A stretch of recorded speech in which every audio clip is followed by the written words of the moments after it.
தரிந்து ரத்நாயகே அப்படின்னு சொல்லிட்டு ஒரு பிளேயர். இவர் ஃபர்ஸ்ட் கிளாஸ்ல 355 விக்கெட்ஸ் ஃபர்ஸ்ட் கிளாஸ் கிரிக்கெட்ல எடுத்திருக்காரு. ஒரு ஆஃப் ஸ்பின்னர், ஸ்ரீலங்காவை சேர்ந்தவர். ரொம்ப அண்டர் ரேட்டட். ஸ்ரீலங்கா சர்க்கியூட்ல மட்டும்தான் இவர் வந்து யாரும் தெரியும். இப்ப சன்ரைசர்ஸ் ஈஸ்ட் கேப்புக்காக சைன் ஆயிருக்காரு.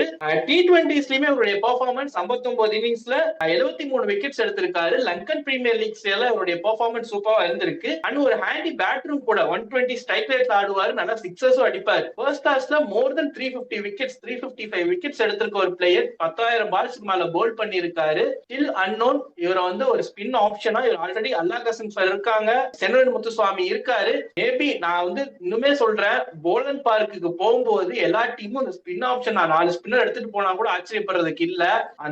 அந்த மாதிரியான ஒரு சிச்சுவேஷன் வரும்போது தலைநகரம் படத்துல வடிவேலு வருவாரு, உனக்கு ஏதாச்சும் ஒரு காலத்துல ஒரு ஆபத்து வரும், அப்ப இந்த பெட்டியை திறந்து பாருப்பா அப்படிங்கிற மாதிரி.